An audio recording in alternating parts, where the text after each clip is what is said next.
When things don't go well, do you make it mean something about you? Do you make it mean that it's not the right time? Is it time to exclude yourself? Is it time to give up? Has it been a failure? It's Amy from Mixing Babies and Business, and I've been doing this kind of work since becoming a parent in 2016. We have three boys, ages 9.5, 7.5, and just turned 4. And I can tell you, since becoming a parent over the last decade, I don't want to say that things have gotten easier. I've just gotten more used to the fact that things will happen the way that they will happen. Fixing my lighting again. And it's not always easier. I just get more used to it and I know kind of what to expect, but not always. For example, yesterday I decided to host another event, a live event watch party on Friday for a training that I've done over the years about pitching and presenting with kids. So I've been promoting this.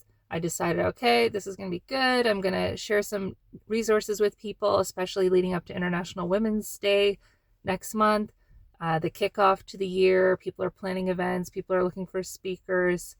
People are looking to network, or maybe not network, but just looking to get out of their house and meet other humans and chat about what they're working on or connect with other people. So these events are starting to roll out. So I decided I'll host this training that I've done, and the training that I presented, it's a replay of a training, and it's something I did alongside our youngest when he was 6 months old. And I can tell you, I was watching this not quite 30-minute training back, and I'm like, oh my gosh, who is this person 4 years ago, not quite 4 years ago, who just was showing up, presenting on camera, sharing a workshop with people while holding a baby, while lifting a baby, while the baby was making some, not always, it wasn't unhappy noises, but it was baby noises. And I can tell you that I did that. I showed up and no one told me to do that. I just was responding to people asking me questions about how I do what I do, or saying, wow, you're so amazing standing on stage presenting with your kids. And I was like, well, maybe not really. I don't think it's that crazy. Like I've done presenting before and I get along with my children for the most part. And at that time, they're babies or toddlers. And I just thought I'll just bring them with me because they're with me all the time anyways. But I can tell you that as they've gotten older, I don't know if it's gotten easier. For example, last night, there was some chasing around the house. The kids were chasing each other. And the youngest fell and got a nosebleed. And it was one of those moments where you're like, oh, are we going to have to go to the doctors, or is this going to, we're doing all the things like holding the nose, helping him. And all I could think was, this just always happens. This always happens when I'm having like a really good day or a really good moment. And then something will always happen to humble me. And I don't take it as like, oh, I'm not meant to be doing this workshop now.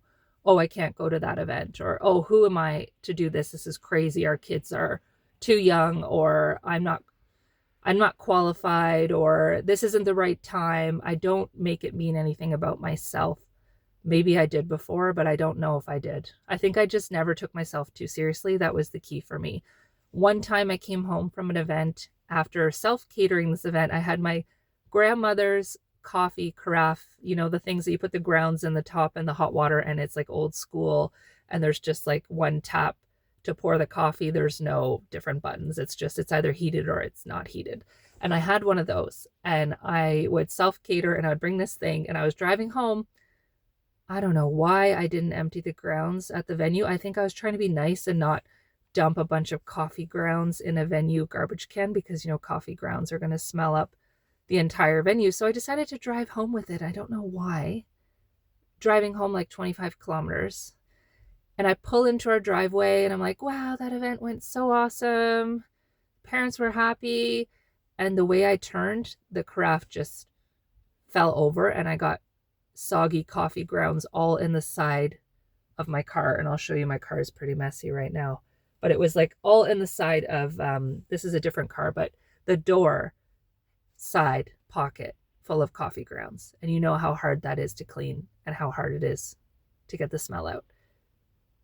On an otherwise successful event day, I've told the story before. Maybe you haven't listened to these replays before, but I've told the story before of my stroller breaking on the way to a pitch a seed investor as part of a Google for Startups program, and having to fix it with like a paperclip type thing, and someone at the transport office helping me. Some of the things that I do, so I want to leave you with some advice, okay? Some of the things that I do are a bit weird and probably based off the fact that I grew up on a farm, but I believe it works. So I grew up on a dairy farm. We had to milk cows twice a day, no matter what. Good day, bad day, snowy day, sunny day, rainy day. Didn't matter. The cows had to be milked twice a day. Maybe that's where my tenacity comes from, or maybe that's where my work ethic or resolve or go with the flowness comes from. I'm not sure.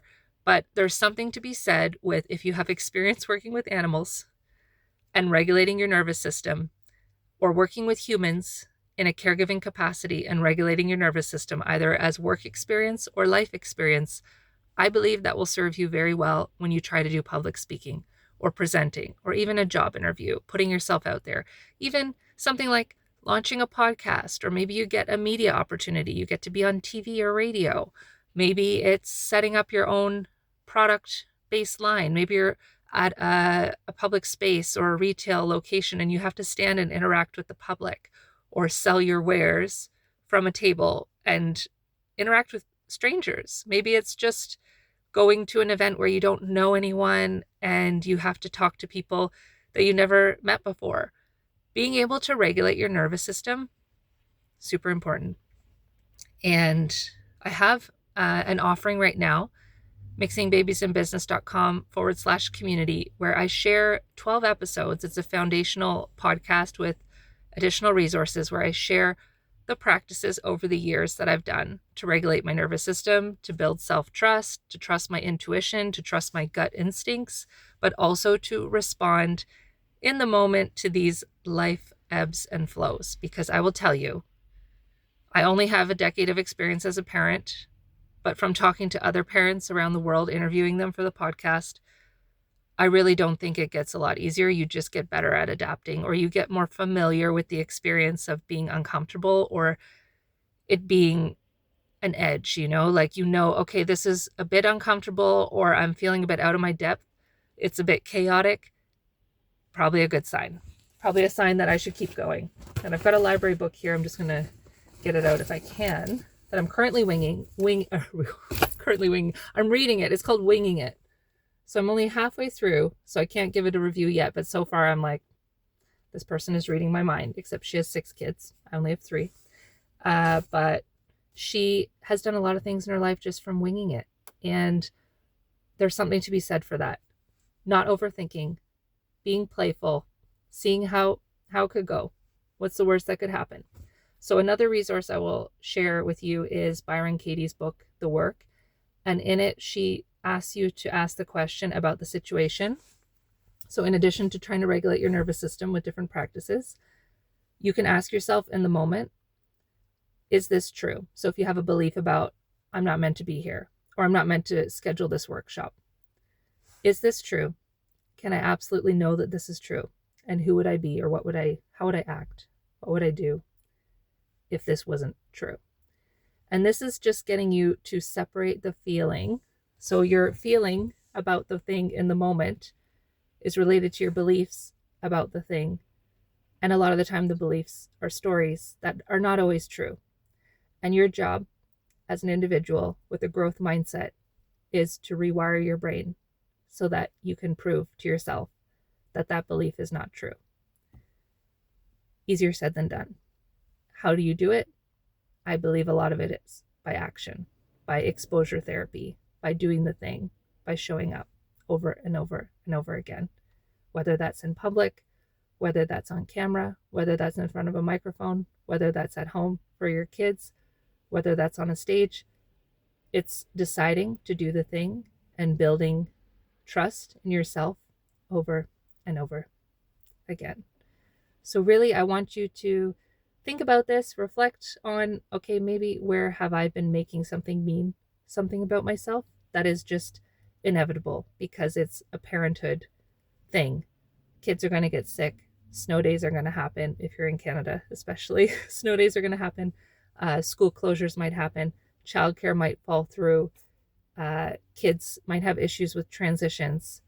Your laptop might break. The software might need to be upgraded. Prices might change on your SaaS subscription. You might get rejected from that pitch competition. You might show up at the venue and be rejected for showing up with your kids. I really hope none of those things happen to you, but they might. And your job as a growth mindset individual, if you choose to accept this as a challenge, is to dissect these thoughts and these feelings to the point where you know that this doesn't mean anything about you, that it is a belief, that it is a story, and that you're ready to write a new one. And then take action on that, practice, and repeat. And let me know how it goes. And if you'd like to listen to the training on Friday that I'm hosting at 2 p.m., February 13th, Friday the 13th, also Venus's Day, so not always a bad omen, but Friday the 13th, this Friday, 2 p.m., I will send you a link. If you send me a DM or you comment on this, I can send you a link to the free event, completely free to watch with us, and I'll answer Q&A in the chat if you have any about pitching and presenting with kids. So that's it from me for now. Take care and enjoy the rest of your week.